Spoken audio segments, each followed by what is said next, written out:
যে নবীজি বলছে, সাহাবীরা তোমরা কি জানো না নিঃস্ব ব্যক্তি হন? তো সাহাবী হদ্দে ইয়া রাসূলুল্লাহ, ওই সমস্ত ব্যক্তিও নিঃস্ব, যাতুন টিয়া নেই পয়সা নেই, ইবে নিঃস্ব।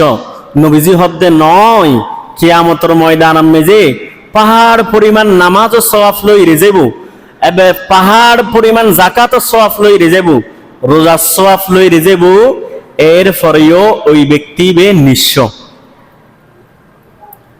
বলে যে সাহাবীরা শোনো শোনো, ওই ব্যক্তি কেন নিঃস্ব? পার্থিব হায়াতের মধ্যে সেই মানুষকে অখাট্য ভাষায় গালিগালাজ করেছে, পার্থিব হায়াতের মধ্যে সেই পাপাচারের মধ্যে লিপ্ত হয়েছে, পার্থিব হায়াতের মধ্যে দুনিয়ার জমিনের মধ্যে সে মানুষকে জুলুম করেছে, অন্যায় অত্যাচার করেছে।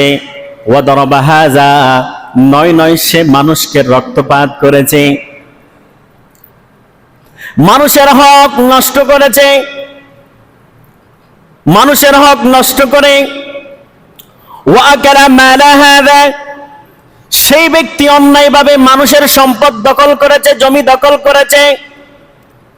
হাজার হাজার বারবার সে হজ করেছে, হজ করলেও, নামাজ পড়লেও, যাকাত দিলেও, ওই সমস্ত ব্যক্তিরা নামাজ পড়লেও, ওই সমস্ত ব্যক্তিরা রোজা রাখলেও কিয়ামতের ময়দানে ওই সমস্ত ব্যক্তিরা নিঃস্ব। জোরে বলুন নাউযুবিল্লাহ। তাইলে এই বেগিন গড়ানোর পরেও রোজা, হজ, যাকাত একবারে অসংখ্য অট্টালিকা আমল করিরে কিয়ামতের ময়দানত গিয়ে এরপর হদ্দে ইবে নিঃস্ব। এরপরে দুনিয়ার জমিনের মধ্যে যাদেরকে জুলুম করেছে, দুনিয়ার জমিনের মধ্যে যাদের হক নষ্ট করেছে, দুনিয়ার জমিনের মধ্যে যাদেরকে অন্যায় অত্যাচার রক্তপাত করেছে, অখাট্য ভাষায় গালিগালাজ করেছে, ওয়াদারাবা হাযা, রক্তপাত করেছে, ওয়াকালা মালা হাযা, অন্যায়ভাবে মানুষের সম্পদ দখল করে নিয়েছে, ওই সমস্ত ব্যক্তিরা কিয়ামতের ময়দানে, কিয়ামতের ময়দানে ওই হজকারী, নামাজকারী, যাকাতকারী ব্যক্তির কাছে আসবে।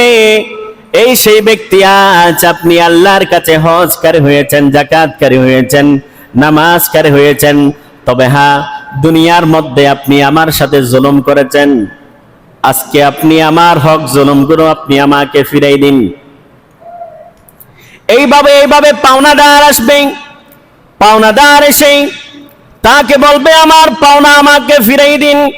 ইউতা হাযা বিল হাসানাত, নামাজের আমল করেছে, যাকাতের আমল করেছে, রোজার আমল করেছে, ওই আমল থেকে তাকে দিয়ে দিবে।